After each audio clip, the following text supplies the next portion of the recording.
मानवीय करुणा की दिव्य चमक। तर्क और विचार पर आधारित टर्म 2 में आने वाले संभावित प्रश्न। आइए देख लेते हैं, इससे आप सबको बहुत ही ज़्यादा हेल्प मिलेगी। प्रश्न है, लेखक ने फादर बुल्के को मानवीय करुणा की दिव्य चमक क्यों कहा है? इसका उत्तर है, फादर बुल्के मानवीय गुणों से भरे हुए थे। मानवीय गुण क्या होते हैं? जैसे अपनापन, ममता, स्नेह, ये सब मानवीय गुण होते हैं। उनके मन में सबके प्रति कल्याण, अपनापन, ममता और करुणा की भावना थी। लेखक ने फादर बुल्के को मानवीय करुणा की दिव्य चमक इसलिए कहा है क्योंकि उनके मन में सभी के लिए प्रेम भरा हुआ था और वे लोगों को अपने आशीर्वादों से भर देते थे। उनके मन में सबके प्रति प्रेम था, स्नेह था, किसी के प्रति घृणा का भाव नहीं था। वे जिन लोगों से भी मिलते थे, सुख दुख में हमेशा उनके साथ रहते थे। चाहे सुख हो या दुख, दुख में तो वो जरूर ही रहते थे। किसी भी मानव का दुख उनसे देखा नहीं जाता था और उसका कष्ट दूर करने के लिए वो पूरी तरह कोशिश करते थे और उसको दूर करते थे। इसीलिए उनको मानवीय करुणा की दिव्य चमक कहा गया है। अगला प्रश्न है, आपके विचार से फादर बुल्के ने भारत आने का मन क्यों बनाया होगा? फादर बेल्जियम के रहने वाले थे और उन्होंने यहाँ भारत में आकर ही क्यों रहना स्वीकार किया? इसका उत्तर है, भारत पूरे संसार में अपनी महान संस्कृति एवं पारंपरिक मूल्यों के लिए प्रसिद्ध है। ये भारत एक ऐसा देश है जो अपनी सांस्कृतिक धरोहर एवं परंपरा के लिए जाना जाता है। यहाँ की परंपरा अतिथि देवो भव सिखाती है। अतिथि देवो भव का मतलब होता है जो यहाँ अतिथि है, मेहमान है, वो देवता के समान है। मेरे विचार से वे अवश्य ही भारत के अध्यात्म और पारंपरिक ज्ञान से प्रभावित रहे होंगे। बुल्के यहाँ भारत की संस्कृति से बहुत अधिक प्रभावित होंगे, यहाँ के आध्यात्मिक ज्ञान से बहुत अधिक प्रभावित होंगे, इसीलिए उन्होंने भारत आने का मन बनाया होगा। प्रश्न है, फादर कामिल बुल्के ने हिंदी के विकास में किस प्रकार योगदान दिया? फादर बुल्के जब भारत आए और उन्होंने यहाँ भारत में हिंदी की दशा देखी तो उसको हिंदी के विकास में उन्होंने किस प्रकार अपना योगदान दिया? इसका उत्तर है, फादर कामिल बुल्के ने हिंदी के विकास में अनेक प्रकार से अपना योगदान दिया। सबसे पहले तो उन्होंने हिंदी साहित्य के ज्ञान में वृद्धि की। जो यहाँ का हिंदी साहित्य है उसके ज्ञान में उन्होंने वृद्धि करी। उन्होंने रामकथा के आरंभ और विकास पर शोध ग्रंथ लिखा। उन्होंने इस पर पीएचडी करी। उन्होंने हिंदी में बाइबल का अनुवाद करके भारतीयों को ईसाई धर्म पढ़ने का अवसर दिया। उन्होंने बाइबल का हिंदी में अनुवाद किया ताकि भारतवासी भी ईसाई धर्म से अवगत हो सकें। उन्होंने एक नाटक का भी हिंदी में अनुवाद किया। हिंदी अंग्रेज़ी का जो सबसे प्रामाणिक कोश है अंग्रेज़ी हिंदी का, उन्होंने तैयार किया। वे जीवन भर हिंदी ही पढ़ाते रहे। वे रांची के सेंट जेवियर्स कॉलेज में हिंदी विभाग के अध्यक्ष भी बन गए। इससे भी बढ़कर उन्होंने सभी मंचों से हिंदी को राष्ट्रभाषा बनाने की जोरदार आवाज़ भी उठाई। इस प्रकार उन्होंने हिंदी के विकास में अपना योगदान दिया। प्रश्न है, मानवीय करुणा की दिव्य चमक का उद्देश्य क्या है? इस पाठ का उद्देश्य क्या है या ये पाठ किस उद्देश्य से लिखा गया है? आइए देख लेते हैं इसका उत्तर। मानवीय करुणा की दिव्य चमक पाठ का उद्देश्य है कि उस व्यक्ति का चित्रण करना जो भारतीय ना होते हुए भी भारत की संस्कृति, सभ्यता, भाषा को आत्मसात किया। मतलब जो फादर कामिल बुल्के थे वे भारत के निवासी नहीं थे, फिर भी उन्होंने यहाँ भारत की संस्कृति को अपनाया, सभ्यता को अपनाया और यहाँ की जो भाषा हिंदी भाषा थी उसको भी अपने में ग्रहण कर लिया था, आत्मसात कर लिया था। इस पाठ का उद्देश्य भी यही है कि फादर कामिल बुल्के के भारतीय जीवन का चित्रण करना। प्रश्न है, फादर को जहरबाद से नहीं मरना चाहिए था। लेखक ने ऐसा क्यों कहा? फादर की मृत्यु जहरबाद से हुई थी, तो आइए इसका उत्तर देख लेते हैं।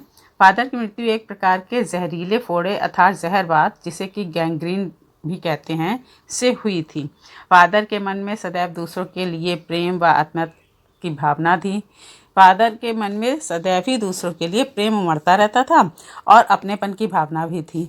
तो ऐसे सौम्य और स्नेही व्यक्ति की ऐसी दर्दनाक मृत्यु होना उनके साथ एक अन्याय है। इसलिए ऐसे अच्छे व्यक्ति की मृत्यु भी आसानी से होनी चाहिए थी, ऐसी दर्दनाक मृत्यु नहीं होनी चाहिए थी। इसीलिए लेखक ने कहा है कि फादर को जहरबाद से नहीं मरना चाहिए। प्रश्न है, मनुष्य अन्य बहुत सी बातें भूल जाता है किंतु दूर रहकर भी माँ के स्नेह को नहीं भूल पाता है। सन्यासी फादर बुल्के भी अपनी माँ को नहीं भूल पाते हैं। उनकी भावनाओं को व्यक्त कीजिए। वो अपनी माता को नहीं भूल पाते हैं, इसलिए इनकी भावनाएं क्या रही होंगी ये बताना है। उत्तर है, बेल्जियम में इंजीनियरिंग के अंतिम वर्ष में पहुंचकर उन्होंने सन्यासी होने का मन बना लिया और दीक्षा लेकर भारत आ गए। फादर जो बेल्जियम के रहने वाले थे, वहाँ पर वो इंजीनियरिंग का कोर्स कर रहे थे और उसके अंतिम वर्ष में पहुंचकर वहाँ पर उनका मन सन्यासी बनने का होने लगा। फिर उन्होंने भारत के बारे में, उसके संस्कृति के बारे में सुना होगा, इसलिए वो दीक्षा लेकर भारत आ गए। लेकिन भारत में रहकर उन्होंने अपनी माँ और मातृभूमि की उनको बहुत याद आती रहती थी, वे उसे भूल नहीं पाते थे। लेखक के अनुसार फादर अपनी माँ की यादों में डूब जाते थे और उन्हें अपनी माँ बहुत याद आती थी। वे अपनी माँ की चिट्ठियों को अपने अभिन्न मित्र डॉक्टर रघुवंश को दिखाते थे। अभिन्न मित्र जो उनके एक मित्र थे, अभिन्न मित्र, तो वो डॉक्टर रघुवंश, उनको वो अपनी माँ की चिट्ठियों को दिखाते थे। पिता और भाइयों के लिए उनके मन में उतना अधिक लगाव नहीं था।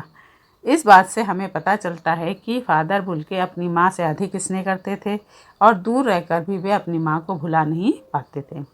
जिस प्रकार बच्चा अपनी माँ से ज़्यादा अधिक जुड़ा होता है, उसी प्रकार फादर बुल्के भी अपनी माँ से अधिक उनका जुड़ाव था। प्रश्न है, नम आँखों को गिनना स्याही फैलाना है, इसका आशय स्पष्ट कीजिए। इस पंक्ति का क्या आशय है, क्या मतलब है, यही बताना है। लेखक के अनुसार फादर की अंतिम विदाई में इतने लोग आए थे, इतनी अधिक संख्या में लोग आए थे कि उनका गिनना, उनका अनुमान लगाना बहुत ही मुश्किल था। शायद इसका अंदाज़ा खुद फादर को भी नहीं होगा कि वे कितने लोगों को उदास कर गए, कितने लोगों को दुखी कर गए। वहाँ आए सभी लोग बहुत अधिक उदास थे और फादर ने अपनी ममता और करुणा से इतने अधिक लोगों के दिलों में जगह बना ली थी कि कोई भी अपने आंसू नहीं रोक पा रहा था। इसीलिए यहाँ पर इस पंक्ति में कहा गया है कि नम आँखों को गिनना स्याही फैलाने के बराबर है। प्रश्न है, मानवीय करुणा की दिव्य चमक पाठ का संदेश क्या है? इस पाठ में लेखक ने क्या संदेश दिया है, ये बताना है। इसका उत्तर है, मानवीय करुणा की दिव्य चमक पाठ का संदेश यह है कि हमें अपनी संस्कृति और सभ्यता को बनाए रखना चाहिए। जिस प्रकार इस पाठ में लेखक ने फादर कामिल बुल्के के जरिए बताया है कि उन्होंने भारत की संस्कृति और सभ्यता को बनाने का बहुत अधिक प्रयास किया है, वैसे ही हमें अपनी संस्कृति और सभ्यता को बनाए रखना चाहिए। बोलचाल की भाषा में अधिकतर हिंदी का प्रयोग करना चाहिए। हमें अपनी मातृभूमि से असीम प्रेम करना चाहिए। जिस प्रकार फादर कामिल बुल्के बेल्जियम के रहने वाले थे और उन्होंने अपनी मातृभूमि से उन्हें बहुत अधिक लगाव था, उसी प्रकार ये संदेश हमें मिल रहा है कि हमें भी अपनी मातृभूमि से असीम प्रेम करना चाहिए। बुल्के की तरह करुणा और सहानुभूतिपूर्वक व्यवहार भी करना चाहिए। प्रश्न है, फादर को याद करना एक उदास शांत संगीत को सुनने जैसा है, इसका आशय स्पष्ट करना है। इस पंक्ति का आशय क्या है, मतलब क्या है, तात्पर्य क्या है, अर्थ क्या है, ये हमें समझाना है, ये हमें बताना है। तो इसका उत्तर है, लेखक ने फादर को याद करना एक उदास शांत संगीत सुनने जैसा इसलिए कहा है क्योंकि जिस प्रकार एक उदास शांत संगीत को सुनने पर हमारे मन को शांति मिलती है और आंखें नम हो जाती हैं, जीवन के सुखद दिनों की यादें मन को छू जाती हैं, उसी प्रकार फादर को याद करना उनके साथ बिताए सुखद दिनों की याद दिला जाता है और उनका अब साथ ना होना मन को बहुत ही अधिक उदास कर जाता है, दुखी कर जाता है। और फादर का जीवन इतना रोमांचकारी नहीं था, लेकिन उनका जो जीवन किसी एक शांत प्रवाह की तरह बिल्कुल ही शांत था, जिसमें मानवीय रिश्तों और करुणा की बातें भरी हुई थीं। इसीलिए कहा गया है कि फादर को याद करना एक उदास शांत संगीत को सुनने जैसा है। प्रश्न है, मानवीय करुणा की दिव्य चमक पाठ के आधार पर फादर कामिल बुल्के की जो छवि उभरती है उसे अपने शब्दों में लिखना है।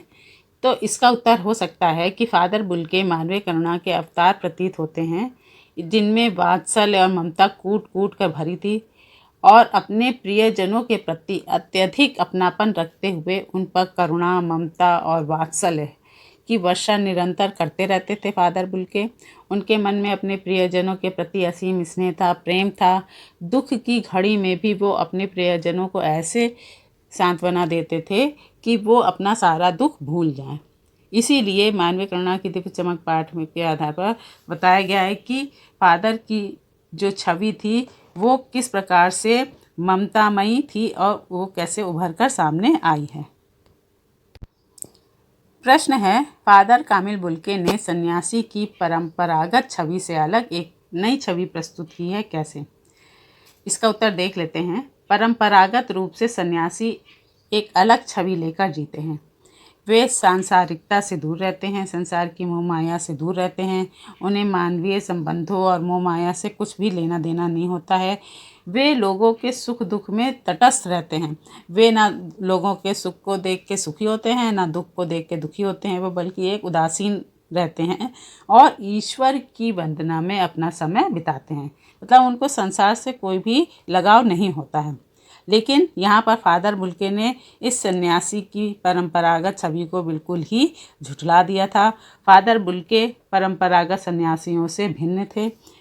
वे मन के नहीं बल्कि संकल्प के सन्यासी थे। वे एक बार अगर संबंध बना लेते थे तो उसे तोड़ना नहीं जानते थे। वे लोगों से अत्यंत आत्मीयता से मिलते थे। वो ऐसे मिलते थे कि जैसे वो कोई उनका अपना ही हो। वे अपने परिचितों के सुख और दुख में भी शामिल होते थे।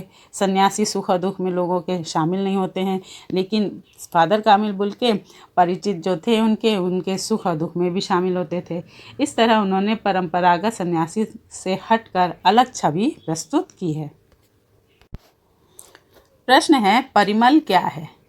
परिमल जो कि पाठ में बताया गया है, परिमल एक इलाहाबाद की एक साहित्यिक संस्था है जिसमें युवा और प्रसिद्ध साहित्य प्रेमी जो थे वो अपनी रचनाओं और विचार एक दूसरे के समक्ष रखते थे, एक दूसरे के सामने रखते थे।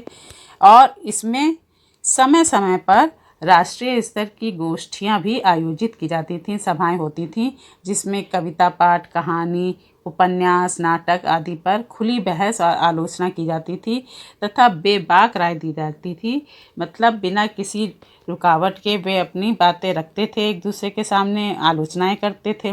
और फादर कामिल बुल्के परिमल के अभिन्न सदस्य थे। Thanks for watching. हमारे चैनल को सब्सक्राइब कीजिए ताकि आप टर्म 2 में आने वाले विचार और तर्क पर आधारित प्रश्नों को जान सकें और उनको याद कर सकें। थैंक्स।